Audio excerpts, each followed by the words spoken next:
ಹೆಸರು ಗುರುನಾಥ್ ಅಂತೇಳಿ ಸದ್ಯ ನಾನು ಬೀದರ್ ಜಿಲ್ಲೆಯಲ್ಲಿ ಪೊಲೀಸ್ ಮುಖ್ಯೋಪಾಧ್ಯಾಯ ಅಂತೇಳಿ ಕರ್ತವ್ಯ ನಿರ್ವಹಿಸ್ತಾ ಇದ್ದೇನೆ.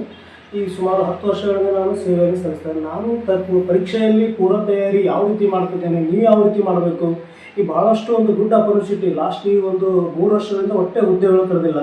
ಈ ಒಂದು ಒಳ್ಳೆಯ ವಿದ್ಯಾರ್ಥಿಗಳು ಒಂದು ಒಳ್ಳೆಯ ಕಾಲಾವಕಾಶ ಮತ್ತು ಒಳ್ಳೆಯ ಒಂದು ಅವಕಾಶವನ್ನು ಕರ್ನಾಟಕ ರಾಜ್ಯ ಸರ್ಕಾರ ನಮಗೆಲ್ಲ ಒದಗಿಸಿದೆ.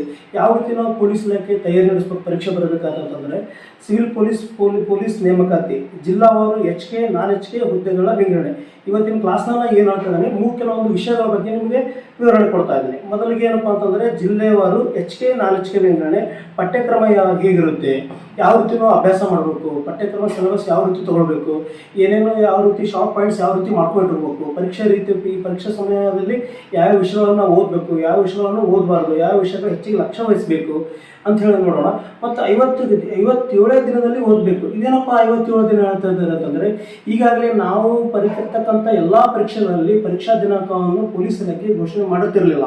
ಕೆಲವೊಂದು ಈ ಸಲ ಏನಪ್ಪ ಅಂತಂದರೆ ಪರೀಕ್ಷಾ ದಿನಾಂಕವೂ ಸಹ ಹೀಗೆ ಆಲ್ರೆಡಿ ಏನಪ್ಪ ಅಂದರೆ ನಮ್ಗೆ ಕೊಟ್ಟಿದ್ದಾರೆ.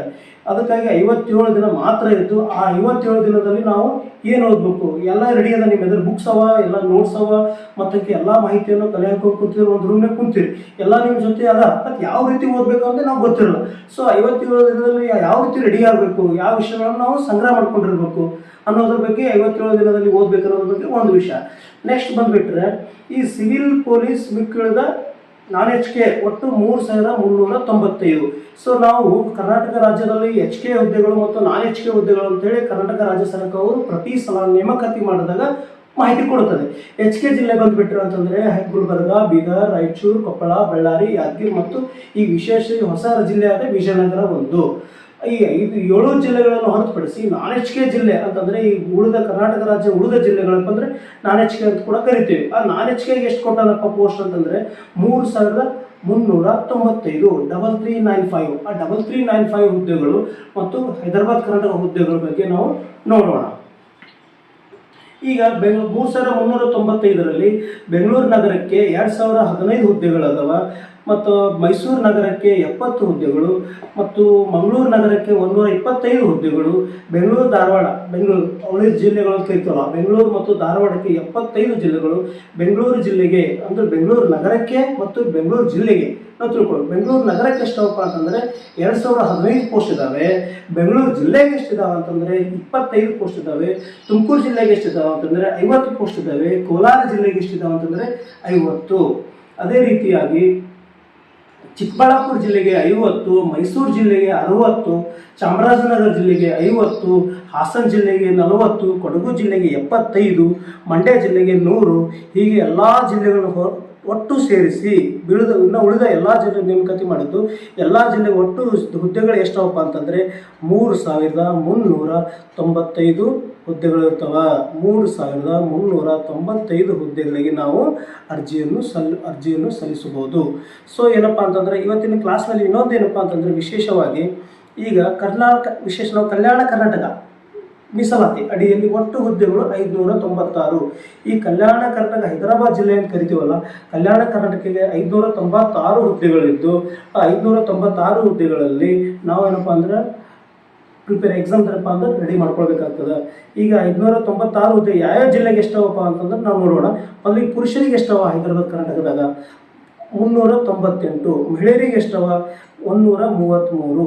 ಸೇವಾನಿರತ ಪುರುಷರು CR, DR, KS, ISF ಮತ್ತು ಎಲ್ಲ ಬರ್ತಾವು ಸೇವಾನಿರತರಿಗೆ. ಸೇವಾನಿರತ ಮಹಿಳೆಯರಿಗೆ 14 ಹುದ್ದೆಗಳು, ತೃತೀಯ ಲಿಂಗಿಯ ಅಭ್ಯರ್ಥಿಗಳಿಗೆ 5, ಒಟ್ಟು 596 ಹುದ್ದೆಗಳು. ಈ ಸೇವಾನಿರತ ಅಭ್ಯರ್ಥಿಗಳು ಸಾಮಾನ್ಯ, ಅವು ಸರ್ವಿಸ್ ಯಾರು ಪೊಲೀಸ್ ಇಲಾಖೆಯಲ್ಲಿ ನೇಮಕಾತಿಯಾಗಿ CR, DRನಲ್ಲಿ ಸಿವಿಲ್ಸ್ ಏನು ಕೆಲಸ ಡ್ಯೂಟಿ ಮಾಡ್ತಾರಲ್ಲ ಅವ್ರಿಗೆ ಸಂಬಂಧಪಟ್ಟಿರ್ತಾವೆ. ನಾವು ಡೈರೆಕ್ಟ್ ಏನಪ್ಪ ಅಂದರೆ ಎಕ್ಸಾಮ್ ಮಾಡಲಿಕ್ಕೆ ನಾವು ಸುಮಾರು ವರ್ಷಗಳಿಂದ ಎಕ್ಸಾಮ್ ತಯಾರಿ ಏನು ಮಾಡ್ತಾ ಇದ್ದೀವಲ್ಲ, ಅವು ನಾವು ಯಾವ ರೀತಿ ಫೋಕಸ್ ಮಾಡಬೇಕು, ಎಷ್ಟು ಜಿಲ್ಲೆಗಳಿಗೆ ಪೊಲೀಸ್ ನೇಮಕಾತಿ ಕರೆದಲ್ಲ. ರಾಯಚೂರು ಜಿಲ್ಲೆಗೆ 20, ಬಳ್ಳಾರಿ ಜಿಲ್ಲೆಗೆ 40, ಬೆಂಗಳೂರು ನಗರಕ್ಕೆ 171, ಕಲಬುರಗಿ ನಗರಕ್ಕೆ 49, ಕಲಬುರಗಿ ಜಿಲ್ಲೆ 171, ಬೀದರ್ ಜಿಲ್ಲೆಗೆ 81, ವಿಜಯನಗರ ಜಿಲ್ಲೆಗೆ 22. ಹೀಗೆ ಒಟ್ಟು ಎಷ್ಟವಪ್ಪ ಅಂತಂದರೆ 596 ಹುದ್ದೆಗಳಪ್ಪ ಅಂತಂದರೆ ನಮ್ಮ ಬೀದರ್ ಜಿಲ್ಲೆಗಳಿಗೆ ಹೈದರಾಬಾದ್ ಕರ್ನಾಟಕಕ್ಕೆ ಕರೆದಿರುತ್ತಾನೆ. ಈಗ ವಿಶೇಷವಾಗಿ ಈಗ ನೋಡೋಣ, ವಿದ್ಯಾರ್ಥಿ ಏನಿರ್ಬೇಕಪ್ಪ ನಾವು ಯಾವ ರೀತಿ ಏನು ಪಾಸ್ ಆಗಿರ್ಬೇಕು. ಎಕ್ಸಾಮ್ ಅಪ್ಲೈ ಮಾಡಬೇಕಾದ್ರೆ ಪೊಲೀಸ್ ನೇಮಕಾತಿ ಎಲ್ಲ ಕಡೆ ಸ್ಟೇಟಸ್ ನೋಡ್ತೀವಿ, ಎಲ್ಲರೂ ಏನಪ್ಪ ಅಂದ್ರೆ ಪೊಲೀಸ್ ನೇಮಕಾತಿ ಕರೆದಾರೆ ಅಂತ ಹೇಳ್ತೀವಿ, ಎಲ್ಲರ ಕಡೆ ನಾವು ನೋಡ್ತಾ ಇದ್ದೀವಿ. ನಾವು ಯಾವ ರೀತಿ ಏನು ಅಭ್ಯಾಸ ಮಾಡಿರ್ಬೇಕು, ಏನು ಮುಗಿಸಿರ್ಬೇಕು, SLC ಮುಗಿಬೇಕಾ, PUC ಮುಗಿಬೇಕಾ, ಡಿಗ್ರಿ ಮುಗಿಬೇಕಾ, ಯಾವ ಕೋರ್ಸನ್ನು ನಾವು ಮುಗಿಸಿದ್ರೆ ಈ PUC ಪೊಲೀಸ್ ನೇಮಕಾತಿಗೆ ನಾವು ಅರ್ಜಿ ಹಾಕಲಿಕ್ಕೆ ಅರ್ಹರಾಗಿದ್ದೇವೆ ಅನ್ನೋದು ನೋಡೋಣ.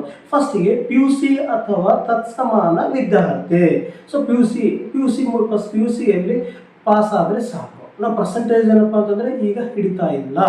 ಮೊದಲಿಗೆ ನಾವು ಏನು ಹಿಂದೆ ನಾನು ಕೂಡ ಬರತಕ್ಕಂಥ ಸಂದರ್ಭದಲ್ಲಿ PUC ಏನಪ್ಪ ಪರ್ಸೆಂಟೇಜ್ ಹಿಡಿತಿದ್ರು. ಈಗ ಜಸ್ಟ್ ನೀವು PUC ಪಾಸ್ ಆದರೆ ಸಾಕು, ನೀವೇನಪ್ಪ ಅಂದರೆ CETಗೆ ಆರಾಮಾಗಿ ನೀವು ಎಕ್ಸಾಮನ್ನು ಫೇಸ್ ಮಾಡಿದ್ರೆ ನೀವು ಆರಾಮಾಗಿ ನೇಮಕಾತಿ ಹೊಂದುತ್ತೀರಿ.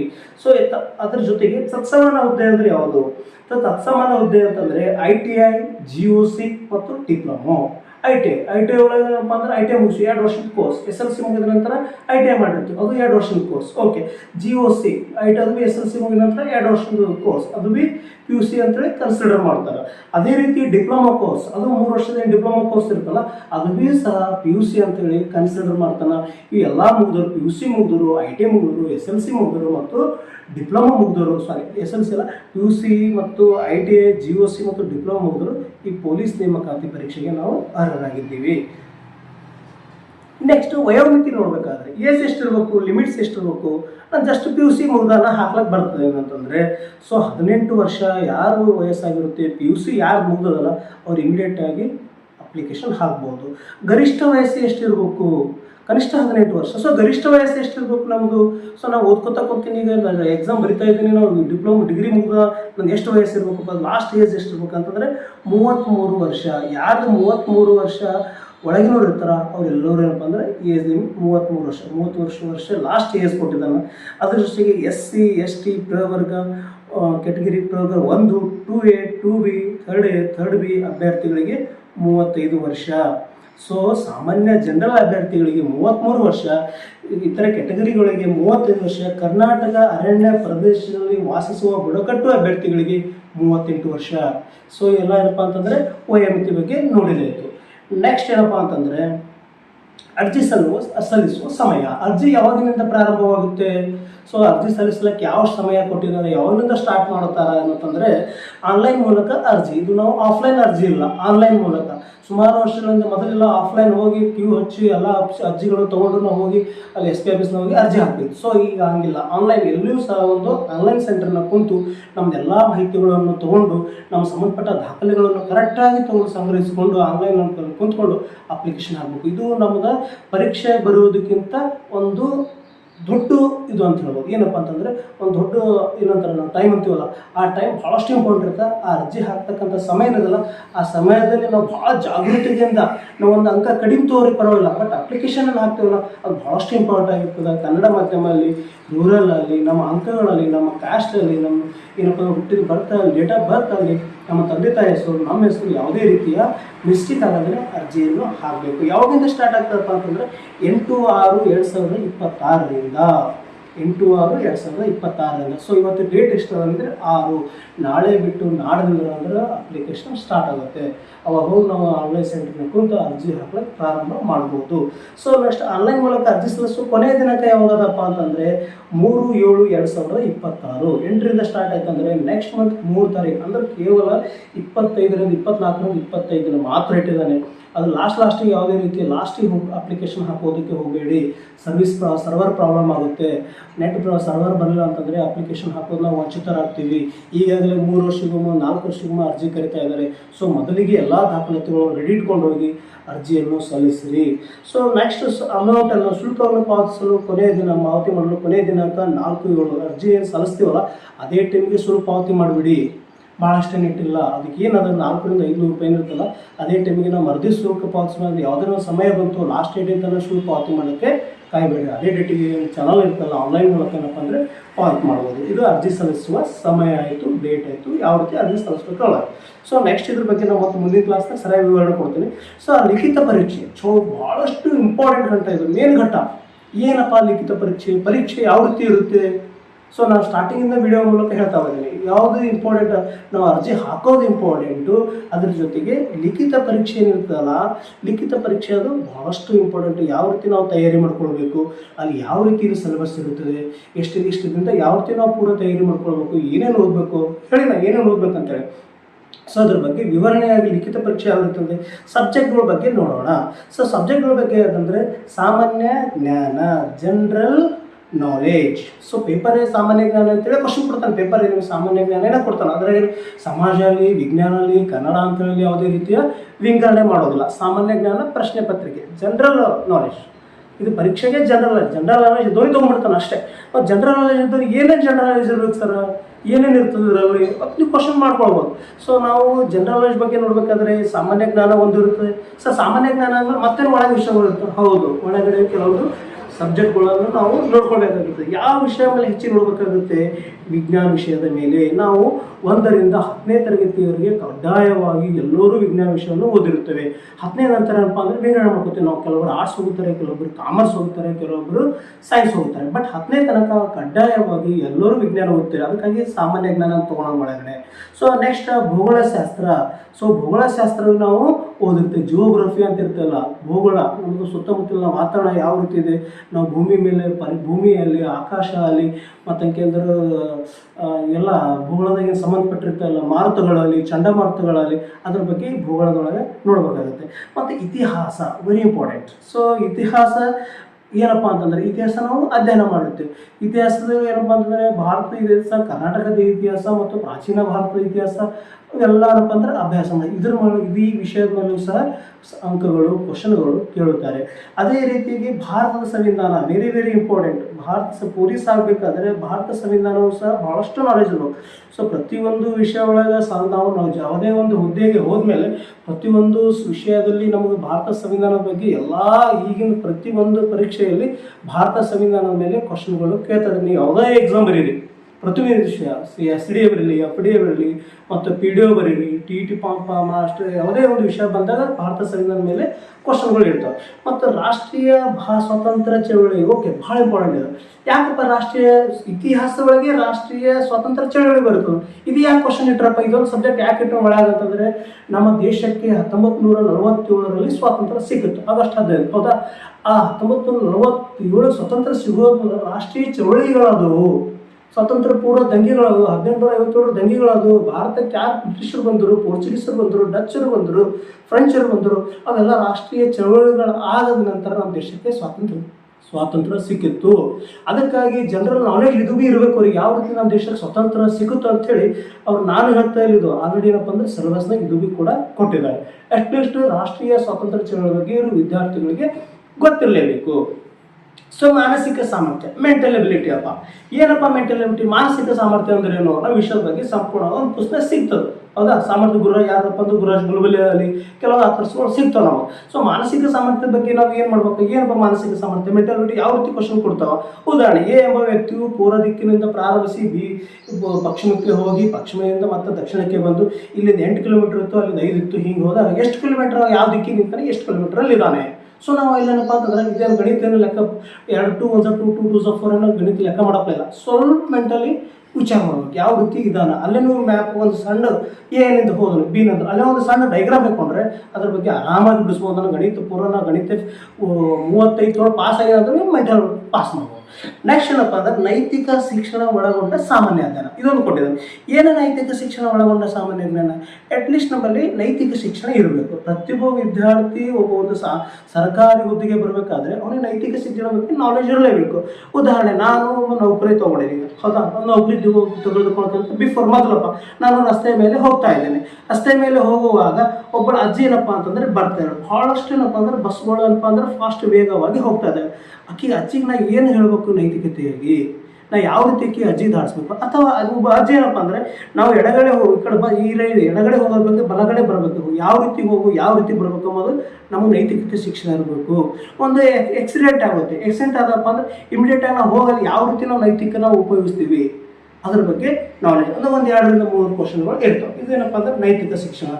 ಇದರ ಜೊತೆಗೆ ನಾನು ಈಗ ಆಲ್ರೆಡಿ ಹೇಳಿದ್ದೀನಿ, ಸುಮಾರು ವಿಷಯಗಳ ಬಗ್ಗೆ ನೀವು ಫೋಕಸ್ ಮಾಡಿ. ಉದಾಹರಣೆ, ಇತಿಹಾಸ ಬಂದರೆ ಹೌದಾ? ಉದಾಹರಣೆ ಸಮಾಜ ವಿಜ್ಞಾನ ತಗೊಳ್ಳಿ.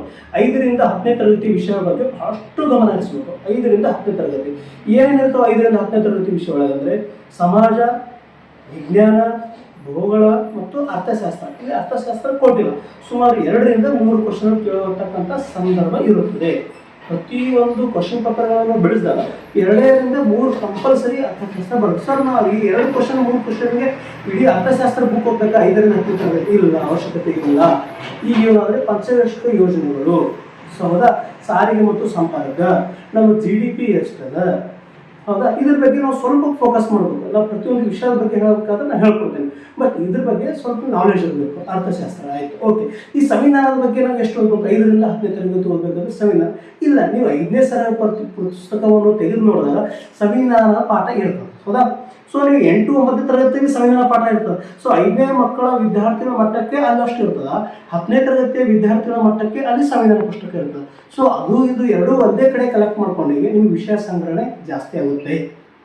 ಸೊ ಭಾರತ ಪ್ರಜೆಗಳಾದ ನಾವು ಭಾರತವನ್ನು ಜಾತ್ಯತೀತ, ಸಮಾಜವಾದಿ, ಪ್ರಜಾಸತ್ತಾತ್ಮಕ ಇವೇನು ವರ್ಡ್ಗಳವಲ್ಲ, ಒಂದು 3-4 ವರ್ಡ್ಗಳು ಏನು ಇರ್ತಾವಲ್ಲ, ಆ ವರ್ಡ್ಗಳು ಇಲ್ಲಿ ಭೀ ಇರ್ತಾವೆ, ಅಲ್ಲಿ ಭೀ ಇರ್ತಾವೆ, ಹೌದಾ? ಭಾರತ ಸಂವಿಧಾನ ಜಾರಿ ಬಂದಿದ್ದ ದಿನಾಂಕ ಇರ್ತದೆ. ಅಲ್ಲಿ ಏನಪ್ಪ ಅಂದ್ರೆ ಕೆಲವೊಂದು ವಿಷಯಗಳು 5ನೇ ತರಗತಿ ಬಿಟ್ಟಿರ್ತಾನೆ, 9ನೇ ತರಗತಿ ಸೇರಿಸಿರ್ತಾನೆ. ಅದಕ್ಕೆ 5ರಿಂದ ನೀವು 10ನೇ ತರಗತಿ ತನಕ ಈ ಸಂವಿಧಾನದ ಏನು ವಿಷಯಗಳು ಪೌರ್ಣಿತಿ ಅಂತ ಇರ್ತೀವಲ್ಲ ಅದು ಓದಬೇಕು.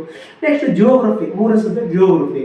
4ನೇ ಸಬ್ಜೆಕ್ಟ್ ಏನಪ್ಪ ಅಂತಂದರೆ ಸಂವಿಧಾನ ಆಯಿತು, ಜಿಯೋಗ್ರಫಿ ಆಯಿತು, ಇತಿಹಾಸ ಮತ್ತು ಪೌರಾಣಿಕ ಇವು ಆಯಿತು.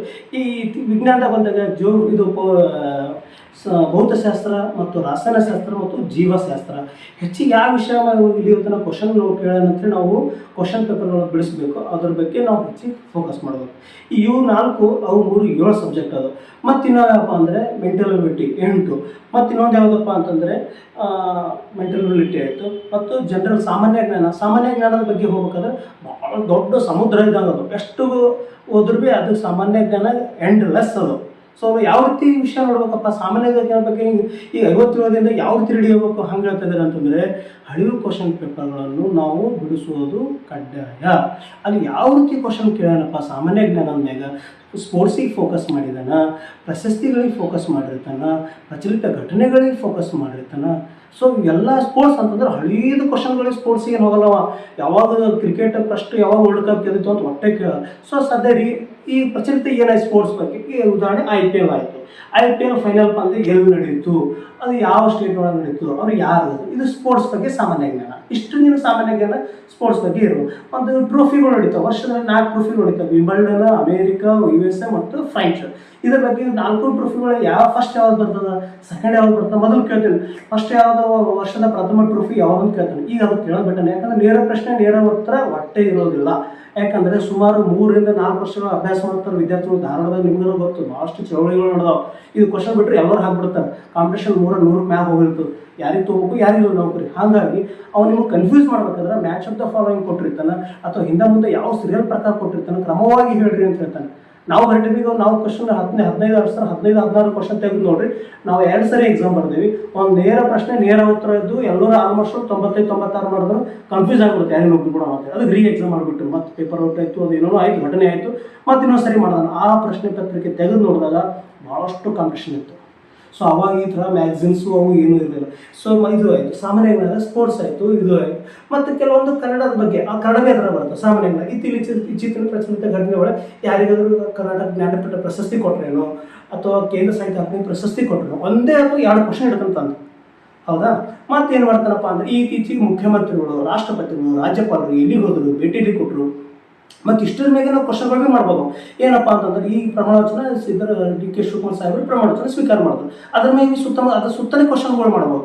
ಯಾರಿಗೆ ಪ್ರಮಾಣವಚನ ಬೋಧಿಸ್ತಾರೆ, ಯಾವ ರಾಷ್ಟ್ರಪತಿಗಳಿಗೆ ಯಾರು ಬೋಧಿಸ್ತಾರೆ, ರಾಜ್ಯ ಮುಖ್ಯಮಂತ್ರಿಗೆ ಯಾರು ಬೋಧಿಸ್ತಾರೆ, ಪ್ರಧಾನಮಂತ್ರಿಗಳಿಗೆ ಯಾರು ಬೋಧಿಸ್ತಾರೆ, ಇವೆಲ್ಲ ಏನಪ್ಪ ಅಂದ್ರೆ ನೇರ ಪ್ರಶ್ನೆ ನೇರ ಉತ್ತರ ಮೊದಲು ಇರ್ತೀವಿ. ಬಟ್ ಇದ್ರ ಸುತ್ತಮುತ್ತ ನಾವು ಅಡ್ಡಾಡಬೇಕು. ಹಾಗೆ ಅಡ್ಡಾಡಬೇಕಾದ್ರೆ ನಾವು ಪ್ರಶ್ನೆ ಪತ್ರಿಕೆಗಳು ಬಿಡಿಸೋದು ಭಾಳಷ್ಟು ಕಡ್ಡಾಯವಾಗಿರುತ್ತದೆ. ನೆಕ್ಸ್ಟ್ ಬಂದೋಣ.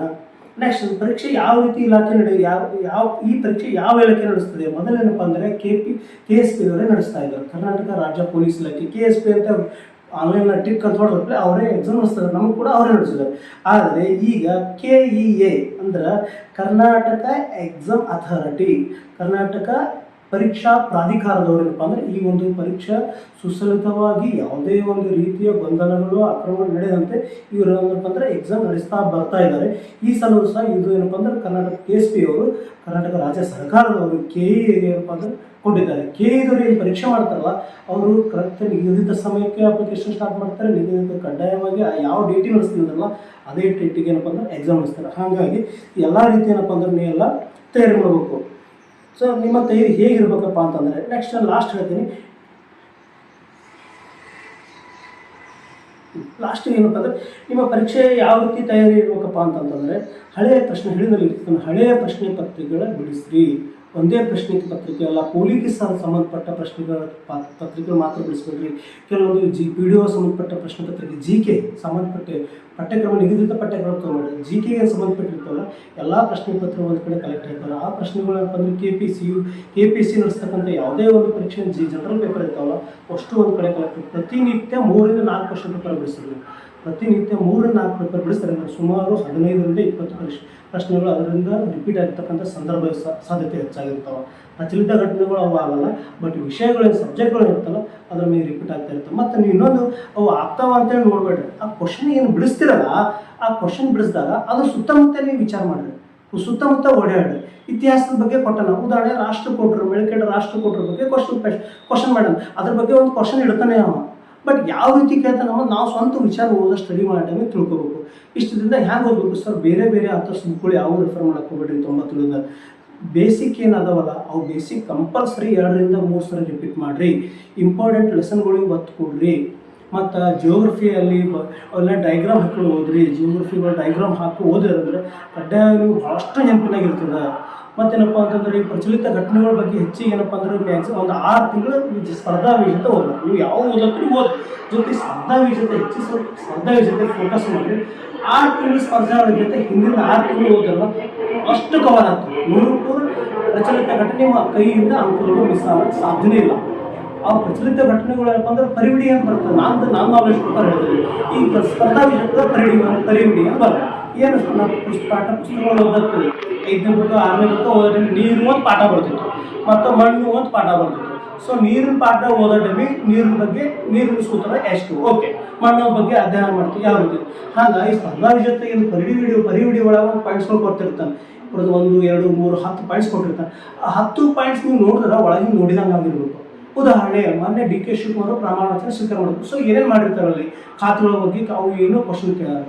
ಯಾವ ಸಂವಿಧಾನ ಎಷ್ಟನೇ ವಿಧಿಯ ಪ್ರಕಾರ ಮುಖ್ಯಮಂತ್ರಿಗಳು ಪ್ರಮಾಣ ವಚನ ಸ್ವೀಕಾರ ಮಾಡುತ್ತಾರೆ, ಎಷ್ಟನೇ ವಿಧಿಯ ಪ್ರಕಾರ ರಾಷ್ಟ್ರಪತಿಗಳು ರಾಜ್ಯಪಾಲರು ಸಂವಿಧಾನ ಮುಖ್ಯಮಂತ್ರಿಗಳು ಪ್ರಮಾಣ ವಚನ ಬೋಧಿಸ್ತಾರೆ.